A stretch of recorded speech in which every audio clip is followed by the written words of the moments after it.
The first message was sent on a cold morning, 6 months after the humans left. Elder Hana wrote it herself. She sat at her desk for 3 hours, choosing every word with the care of someone handling something fragile and precious. She wrote it, erased it, and wrote it again 7 times before she was satisfied. It was not a demand. It was not an order. It was not even a formal diplomatic communication. It was a letter. A simple, honest letter addressed to Ambassador Yuna of the Human Alliance. Hana wrote about the state of the galaxy. She did not hide the truth. She described the plague on Shell, and the failing generators on the Tari homeworld, and the burning colonies on the border. She described the fear and the chaos and the suffering. She wrote these things not to make the humans feel guilty, but because she believed they deserved honesty. They had always deserved honesty, and the Council had never given them that. Then she wrote something she had never said out loud in 300 years of life. We were wrong. I was wrong. I sat in silence when I should have spoken. I watched your people give their lives for ours, and I said nothing.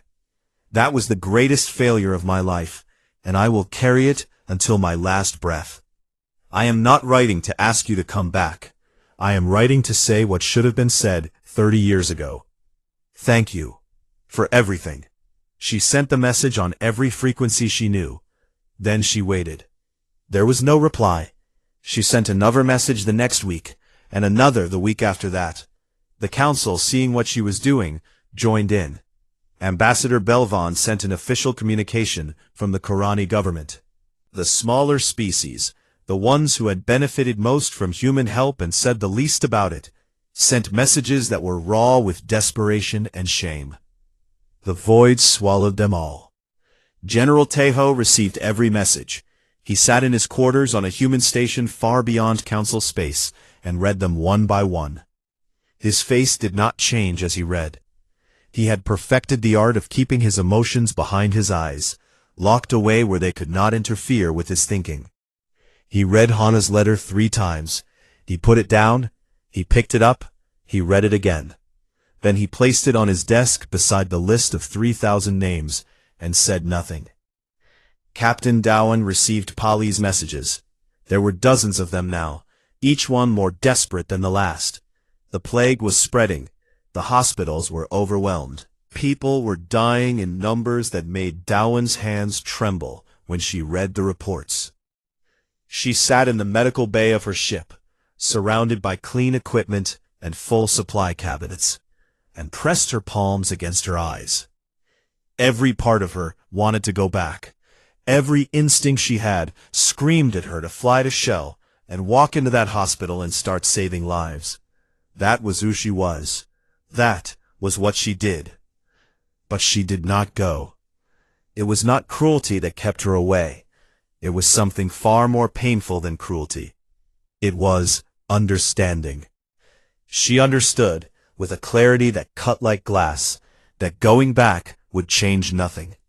The Council would welcome them with open arms and grateful words, and within a year, the gratitude would fade.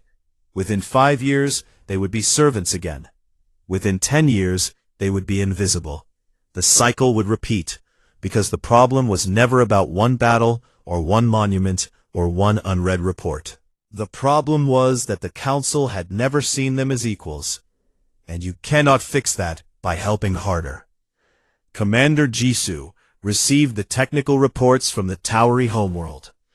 She read about the atmospheric generators failing, and the people struggling to breathe, and the Korani engineers standing helpless in the rooms she had built with her own hands. She could have fixed those generators in a day, maybe less. She knew every circuit, every valve, every wire. She closed the reports and turned to the window of her ship. Outside, the stars looked different here. Brighter, warmer. Or maybe that was just her imagination. Maybe the stars were the same everywhere, and it was only the people around them that made them feel warm or cold. Yuna did not read the messages at all. She had instructed her communications officer to file them, but not to forward them. She did not trust herself to read them without breaking, and she could not afford to break, not now. Not when her people were finally building something of their own. Because that was what the humans were doing. Far beyond Council space, in a region of the galaxy that the Council had marked as empty and worthless, the humans were building a new home. They called it Haven. Haven started as a single station, orbiting a small yellow star. Within months, it grew into a network of stations and colonies and outposts that spread across an entire sector. The humans built it the way they built everything, with their hands, with their sweat, with quiet determination and stubborn hope. Teho organized the defense. Dawan set up the hospitals. Jisoo designed the infrastructure, and Yuna held it all together, with the same steady, patient leadership that she had given the Council for 30 years. But this time, it was different. This time, they were not building for someone else. They were building for themselves. And the difference showed in everything they did. The stations were brighter. The hospitals were better. The defenses were stronger. The people smiled more. Haven grew faster than anyone expected. Other species heard about it. Small groups, refugees and outcasts who had been abandoned by the Council just as the humans had been. They came carefully, nervously, expecting to be turned away. They were not. Yuna welcomed them the same way she had once offered to help the Council. "You are welcome here," she said. "That is all." Haven became something the galaxy had never seen before. A community built not on power or fear or ancient bloodlines, but on simple, radical kindness. It was not perfect. Nothing built by living beings ever is. But it was good. It was warm. It was the kind of place where people looked at each other and saw equals. Back in Council space, the collapse continued. Slowly, painfully, the Council began to rebuild, but they did it badly. They argued over every decision. They competed over every resource. They did the work that humans had once done freely, but they did it grudgingly, resentfully, as if the labor itself was beneath them. And always, they sent messages into the void. 1 year after the departure, Elder Hana made her final address to the Grand Chamber. She was very old now, and her body was failing. Her 4 eyes were clouded, and her voice was thin. But she insisted on standing, and she insisted on speaking. The chamber was full. Every seat was taken. Even the small chair in the back corner was occupied now, by a junior Karani diplomat who had no idea why the other ambassadors sometimes looked at that chair with such strange expressions. Hana spoke slowly. She did not talk about trade routes or defense budgets or reconstruction timelines. She talked about a morning, many years ago, when a small human woman in a gray uniform had stood before the Council and said 5 words that changed the galaxy. "We are here to help." We heard those words, Hana said, and we thought they made her weak. We thought kindness was weakness. We thought service was submission. We thought that because she asked for nothing, she deserved nothing. She paused. The chamber was perfectly still. We were fools, all of us, every single one of us. Because the truth that we were too proud and too blind to see, is that the strongest thing in this galaxy was never a weapon or a fleet or an empire.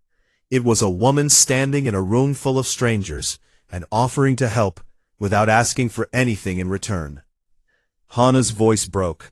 She let it break. She was too old and too tired to pretend anymore. The humans did not leave because they hated us. They left because we taught them that their kindness would never be returned. We taught them that lesson every single day for 30 years, and they learned it. They learned it, and they left, and they took the warmth with them. She looked around the chamber at the faces of the Council members. Some were angry. Some were sad. Some were staring at their desks. A few were crying. "I do not know if they will ever come back," Hana said. "I do not think we deserve to ask.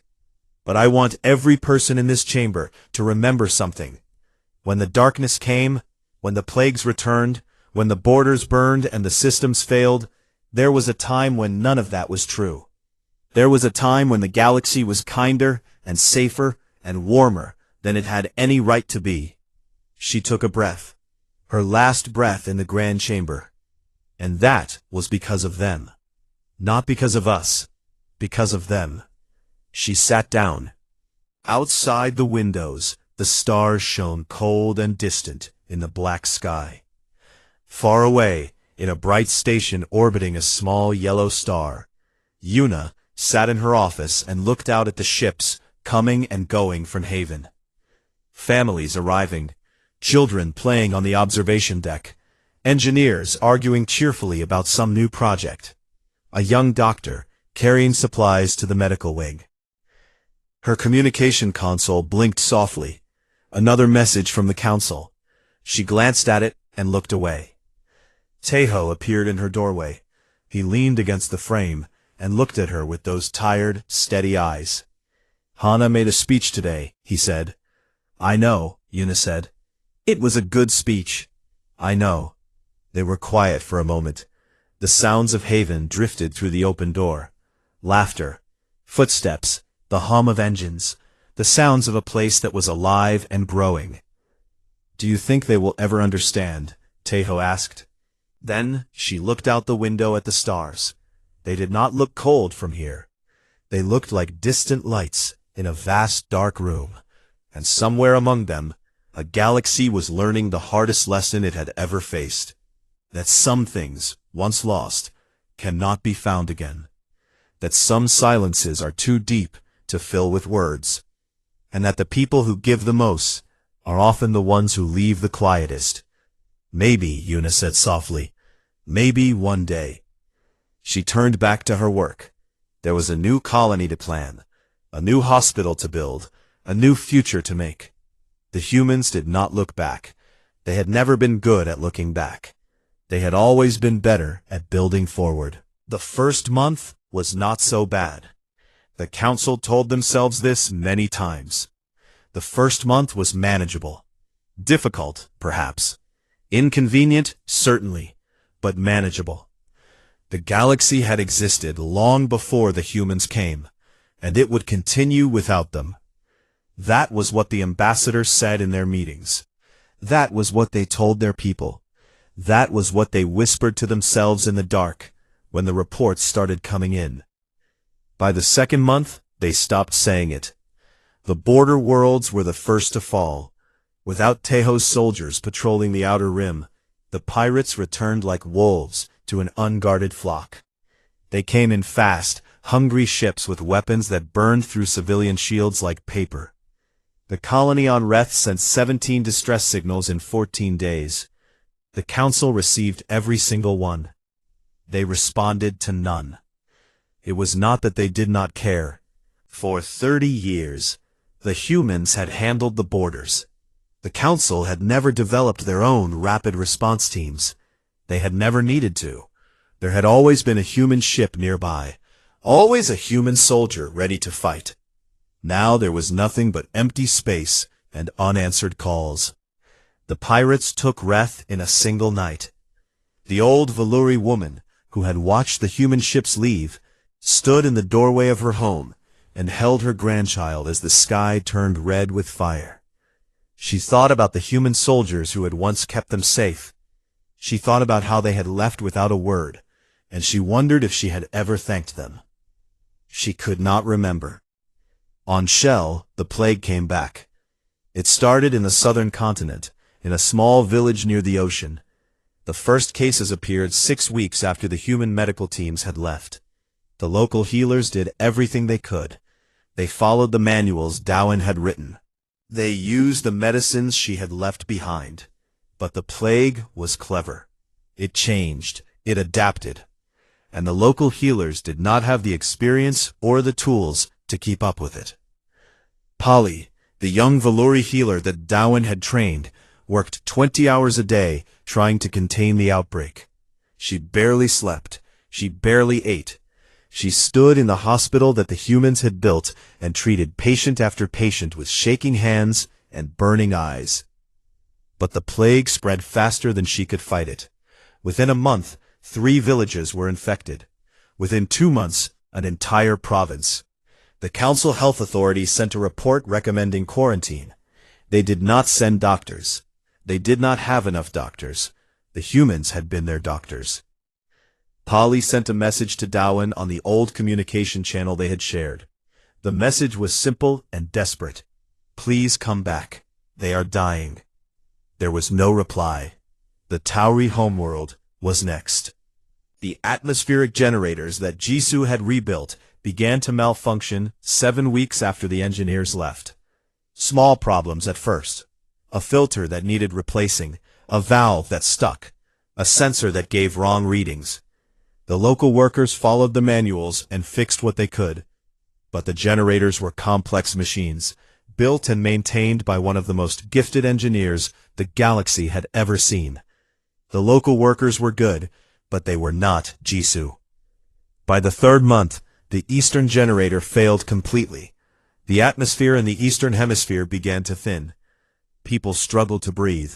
Children and elderly were the first to suffer. The Tauri government declared a state of emergency and begged the council for help. The council sent a team of Korani engineers. They arrived, looked at the generators, and admitted they did not understand how they worked. Jisoo had modified and improved the original design so many times that the machines were unlike anything in the council's technical database. The Korani engineers stood in the generator room and stared at the equipment like travelers lost in a foreign land. They could not fix it. The atmosphere kept thinning. And then the trade routes collapsed. This was the wound that cut the deepest, because the trade routes affected everyone. Humans had not only protected the shipping lanes, they had optimized them. Over 30 years, human navigators and logistics officers had built a transportation network that connected every corner of Council space. It was elegant and efficient, and so deeply woven into the fabric of galactic commerce that nobody realized how dependent they were on it until it stopped working. Without human navigators, ships took wrong routes and wasted fuel. Without human logistics officers, cargo was sent to wrong destinations. Without human maintenance crews at the relay stations, communication delays grew from seconds to hours to days. The entire system, built on human effort and human ingenuity, began to unravel like a sweater with a pulled thread. Prices rose, supplies ran short. Planets that depended on imported food began to starve. Planets that depended on exported goods lost their income. The economy of an entire galaxy, carefully balanced and maintained by quiet, thankless human work, started to crumble. The council held meeting after meeting. They argued. They blamed each other. They formed committees and task forces and special advisory panels.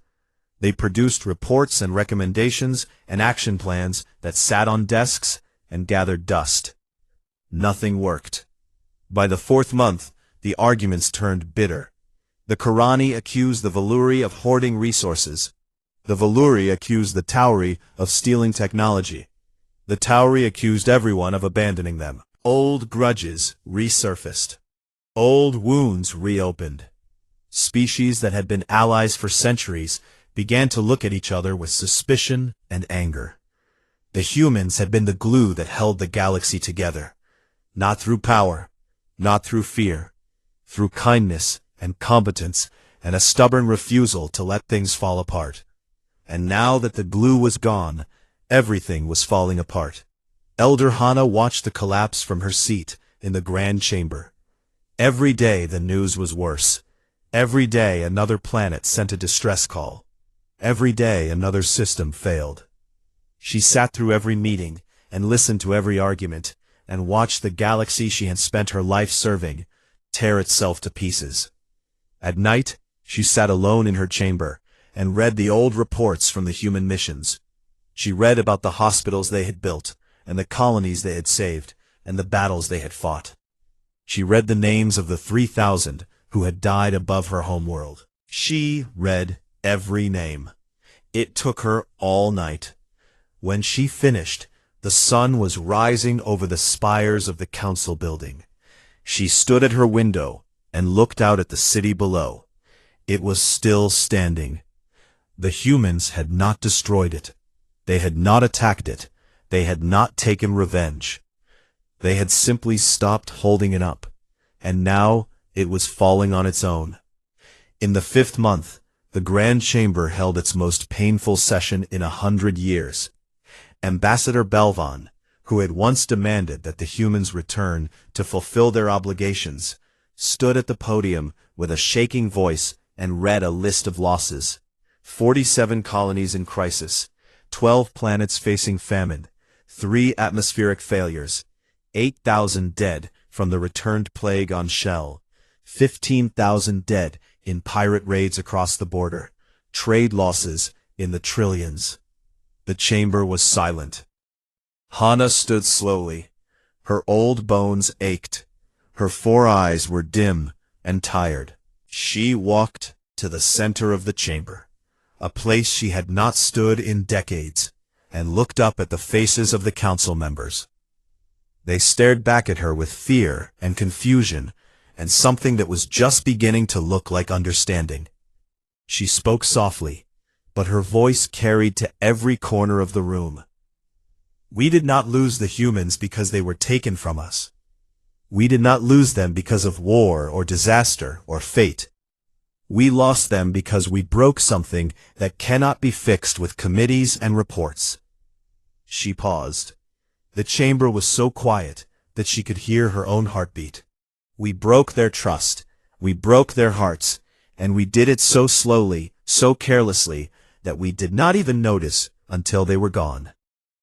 She looked at the empty chair in the corner. Someone had placed a cloth over it, as if that could fill the absence. I sat in this chamber for 30 years and watched a woman named Yuna give everything she had to a galaxy that gave her nothing in return. I watched and I said nothing. We all watched. We all said nothing. Her voice cracked. She did not try to hide it. That silence is the reason they left, and I am afraid it is the reason they will not come back.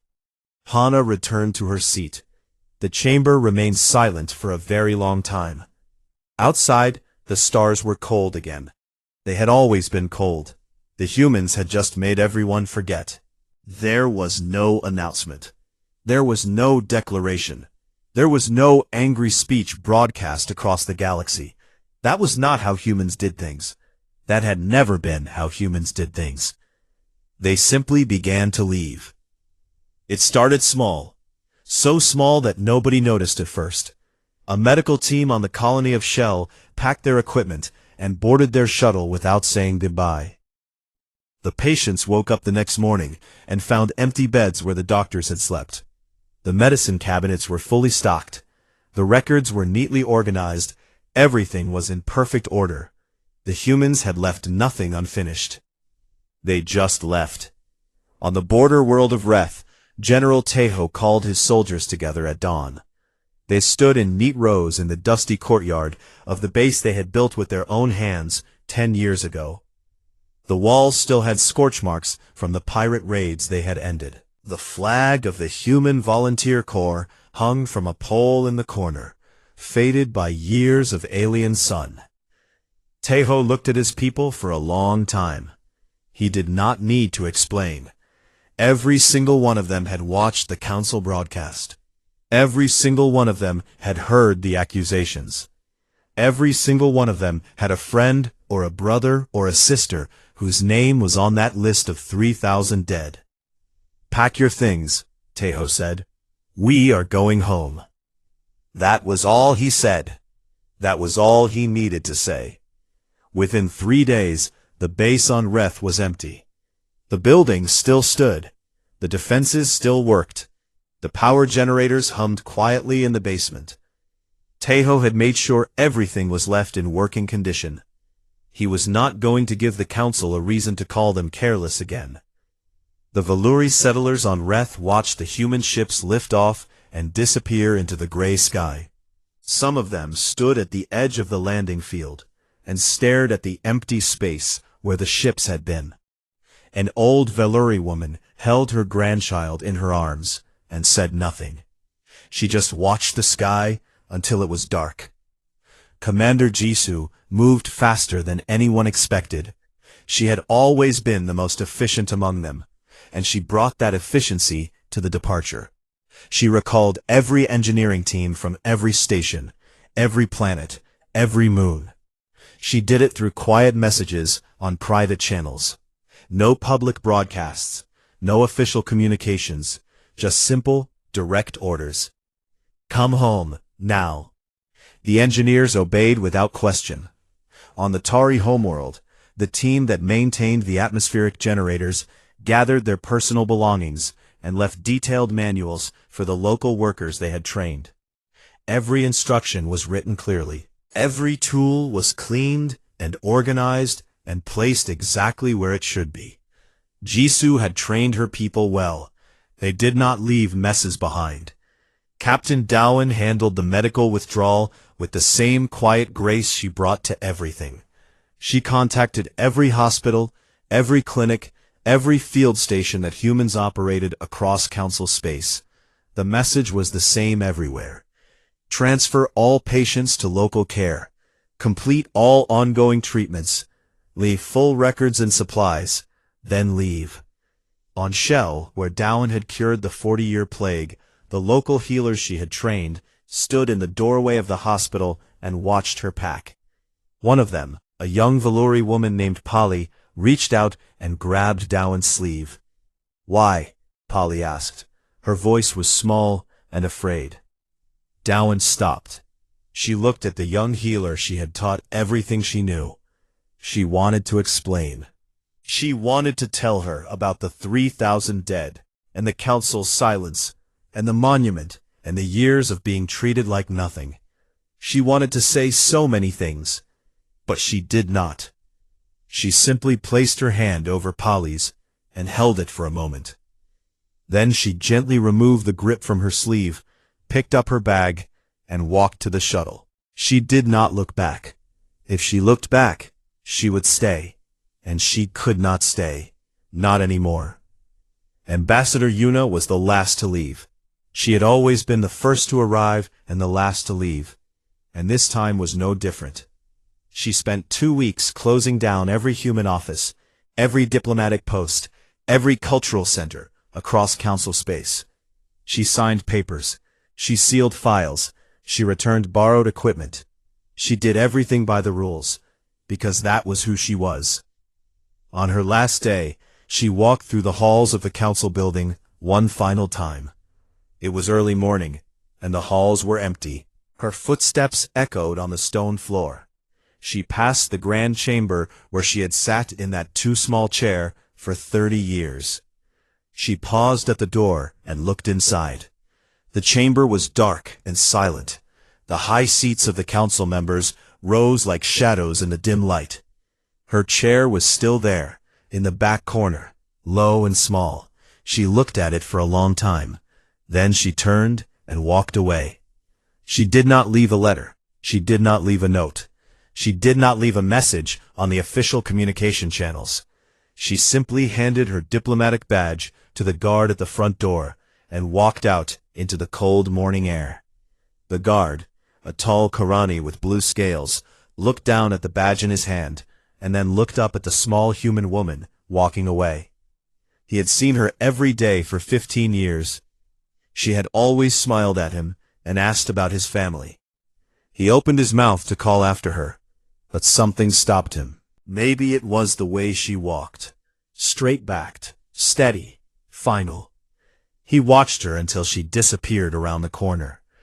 Then he looked at the badge again and placed it carefully on his desk. He did not know why, but his hands were shaking. The departure took exactly 21 days from start to finish. In 21 days, every human in Council space was gone. Every ship, every doctor, every soldier, every engineer, every teacher, every diplomat, every cook, mechanic, pilot, and volunteer. Gone. The Council did not notice for 3 days. They were busy with meetings about the monument repairs and the new defense budget and a trade dispute between the Karani and the Tari. Human affairs were a low priority. They had always been a low priority. On the fourth day, the health authority received a report that all human medical staff had left their posts. The report was filed and flagged for review at the next quarterly meeting. On the fifth day, the Defense Command noticed that the border patrols were unmanned. They sent a message to General Teiho's office. The message bounced back. The address no longer existed. On the sixth day, 3 separate planets reported that their engineering support teams had vanished overnight. Power grids were still running, but there was nobody to maintain them. Spare parts were organized and labeled, but there was nobody to install them. On the seventh day, the Council finally held an emergency session. The Grand Chamber was full, and the air was thick with confusion and irritation. The ambassadors talked over each other, trying to understand what had happened. Had the humans been attacked? Had they been kidnapped? Had there been some kind of internal crisis? Elder Hana sat in her high seat and listened to the noise. She did not speak. She did not need to. She already knew what had happened. She had known it was coming the moment she watched the Council condemn the humans for a broken building, while 3,000 of their dead floated in the darkness above her homeworld.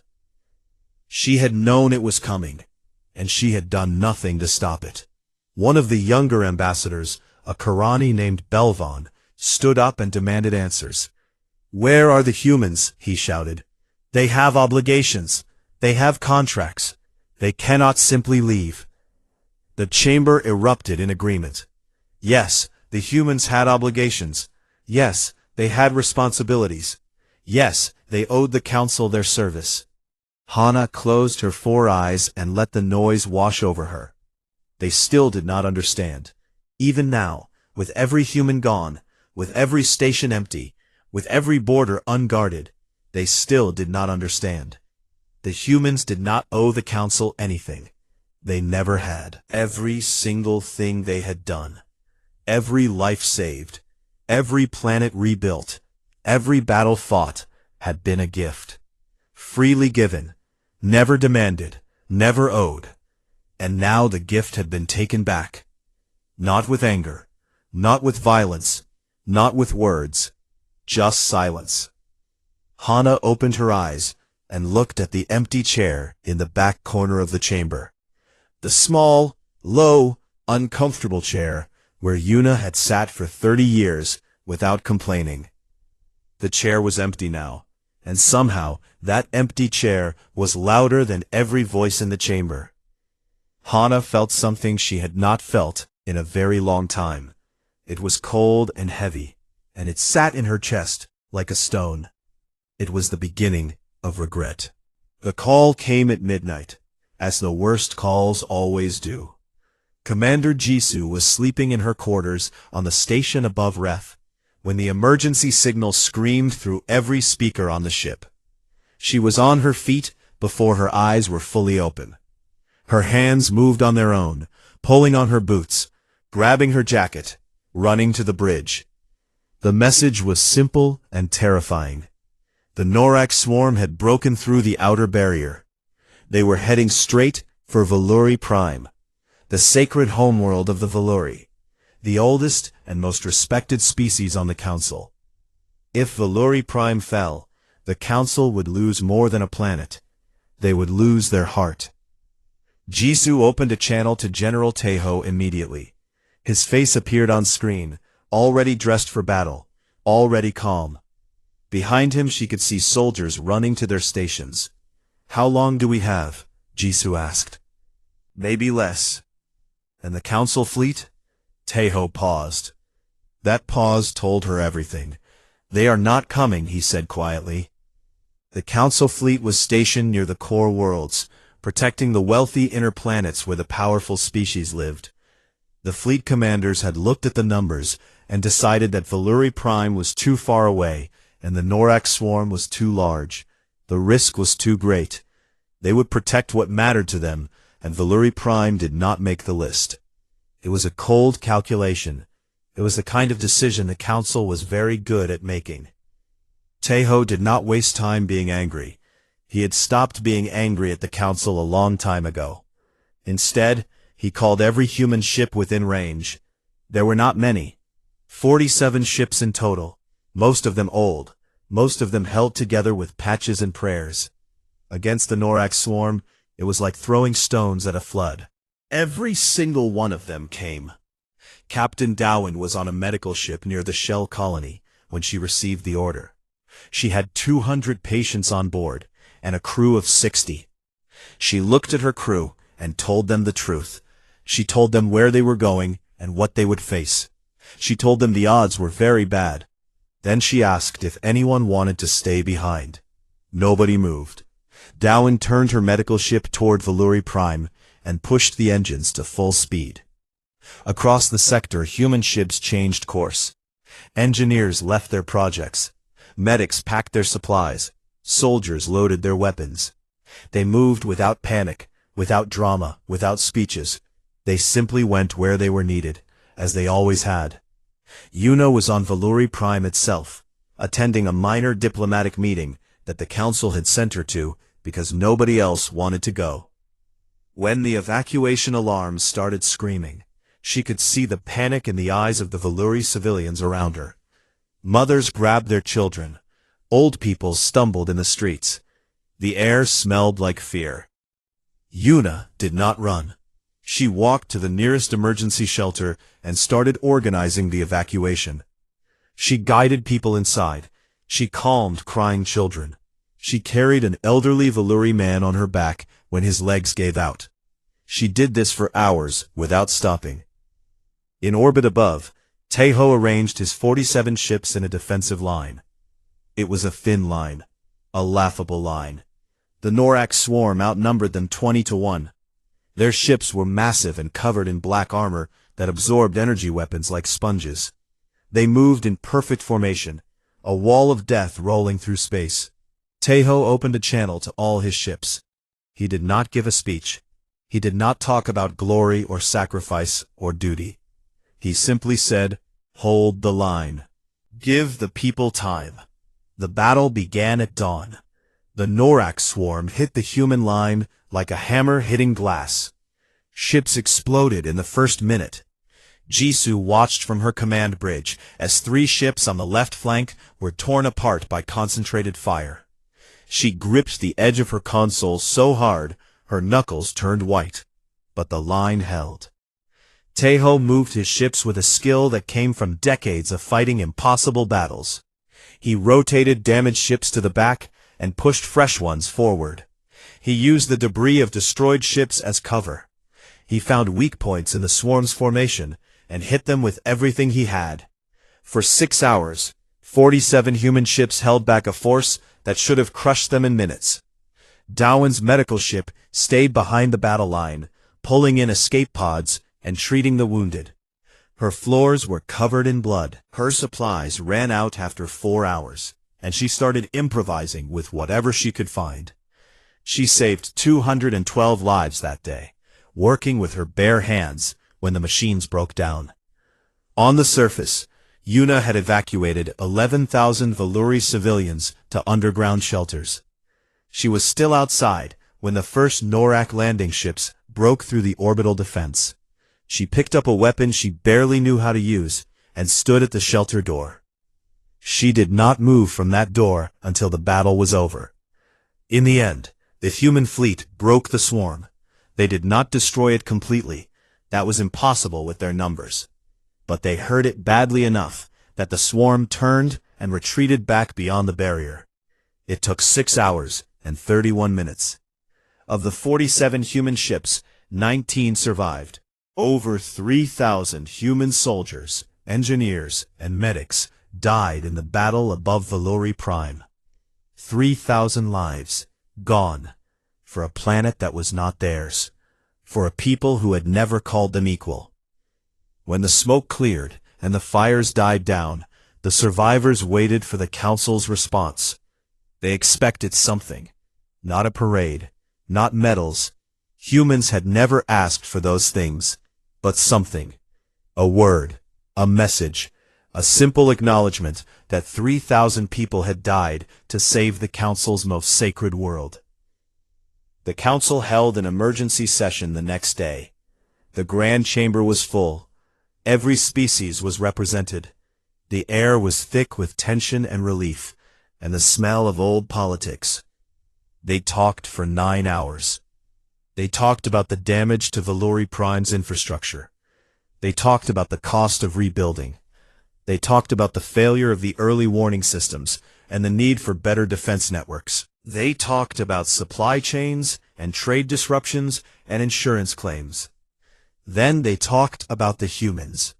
Not about their sacrifice, not about their bravery, not about the 3,000 dead.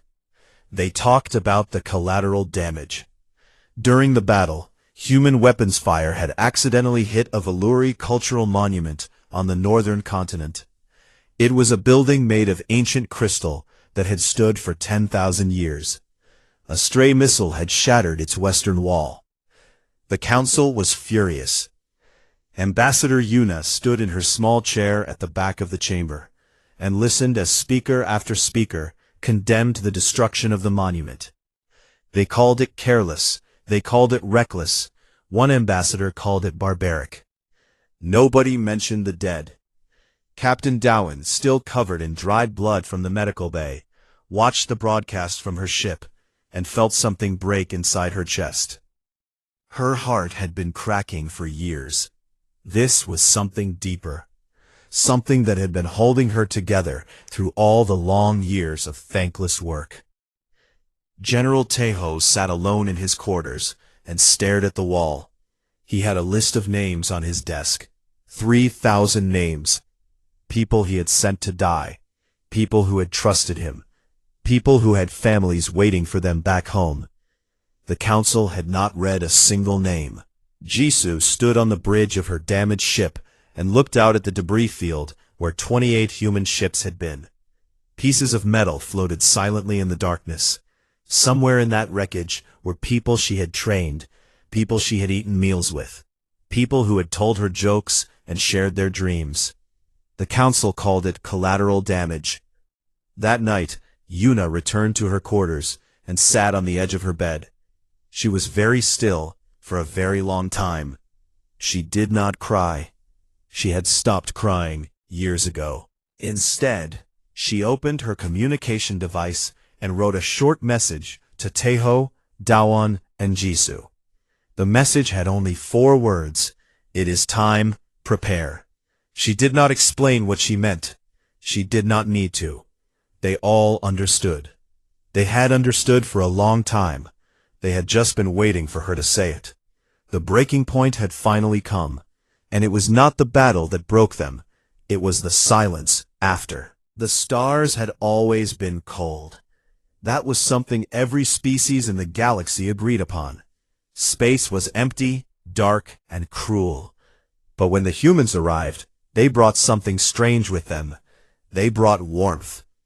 Nobody asked them to come. Nobody sent an invitation. One day, the long-range sensors of the Galactic Council picked up a small fleet of ships moving slowly through the outer rim. The ships were not impressive. They were patched together with cheap metal and old engines. They barely held together. But inside those ships were thousands of humans, all looking for a place to belong. The Council watched them carefully. There were 12 species sitting on the Council at that time, and not one of them trusted the newcomers. Why would they? Every species that had ever entered Council space had come with demands. Territory, resources, power. That was how the galaxy worked. You took what you could, and you held it with force, but the humans did not ask for anything.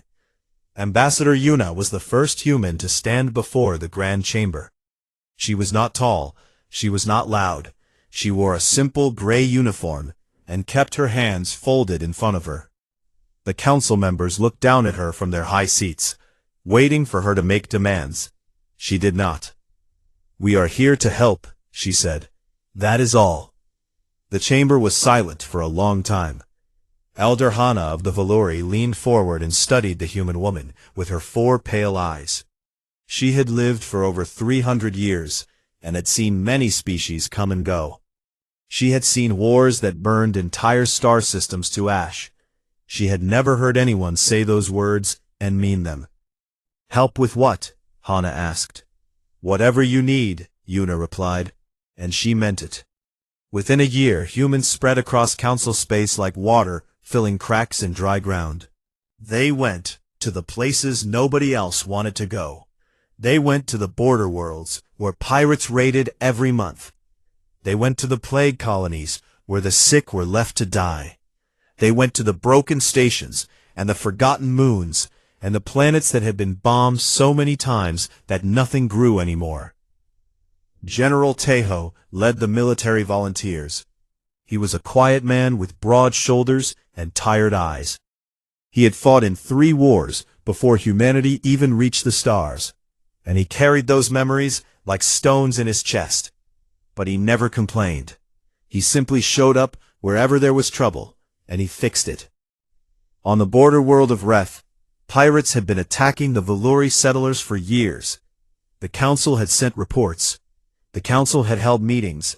The council had done nothing. Tejo arrived with 200 soldiers and a handful of old ships. Within 6 months, the pirates were gone. The settlers could finally sleep without fear. Tejo never asked for a medal. He never asked for payment. He simply moved on to the next broken place. Captain Dowen handled the medical missions. She was young and sharp, and had a smile that could calm a dying patient in seconds. She set up hospitals on worlds that had never seen a doctor. She trained local healers and taught them how to treat diseases that had been killing their people for generations. On the colony of Shell, a sickness had been spreading for 40 years. The council had marked the planet as a loss. Dowen landed with a team of 30 medics and cured the sickness in 8 weeks. The people of Shell built a statue of her in their central square. Dowen laughed when she saw it, and told them to build a school instead. They built both. Commander Jisoo ran the engineering corps. She was brilliant and stubborn, and had a habit of solving problems that other species said were impossible. When the Tauri homeworld lost its atmospheric generators, the council estimated it would take 10 years to rebuild them. Jisoo did it in 14 months. She worked 20-hour days and slept on the floor of the generator room. When the air finally came back, and the Tauri children ran outside to breathe fresh wind for the first time in their lives, Jisoo watched from the doorway and said nothing. She just smiled and packed her tools. The council noticed all of this, of course. They kept records, they filed reports, they watched the humans rebuild and heal and protect, and they discussed it in their long, boring meetings. But they never once said thank you. It was not that they were evil. It was not that they hated the humans. It was something worse than that. They simply did not think the humans mattered enough to thank. In the eyes of the council, humans were useful tools. They were strong and willing and surprisingly clever for such a young species. But they were not equals. They did not have ancient bloodlines, or powerful technology, or vast empires. They were newcomers. They were small. And in the galaxy, small things were used until they broke. Yuna attended every council meeting. She sat in the back of the chamber, in a chair that was too small and too low. She listened to the other ambassadors talk about trade and territory and power. She raised her hand sometimes to speak, and sometimes they let her. Most of the time, they did not. She never complained. Tejo received his orders from council generals who had never fought a single battle. They told him where to go and what to do, and they gave him the worst equipment and the fewest supplies. He never complained either. He just made it work. Dawan submitted her medical reports to the Council Health Authority every month. Every month, they were filed away and forgotten. She kept submitting them anyway. Jisoo sent engineering proposals to the Council Development Board. Most of them were ignored. A few were stolen and credited to other species. She kept sending them anyway. This was how it went for 30 years. 30 years of humans giving everything and receiving nothing. 30 years of silence where gratitude should have been. 30 years of empty chairs and closed doors, and small insults that piled up like dust. And through all of it, the humans kept helping. They kept showing up. They kept rebuilding, and healing, and fighting, and dying, for a galaxy that refused to see them as anything more than servants. Elder Hana watched it all, from her high seat in the grand chamber. Sometimes, late at night, she thought about the human woman who had stood before them all those years ago and said 5 simple words. "We are here to help." Hana believed her then. She still believed her now. She never spoke up when the other council members dismissed the humans. She never stood in their defense.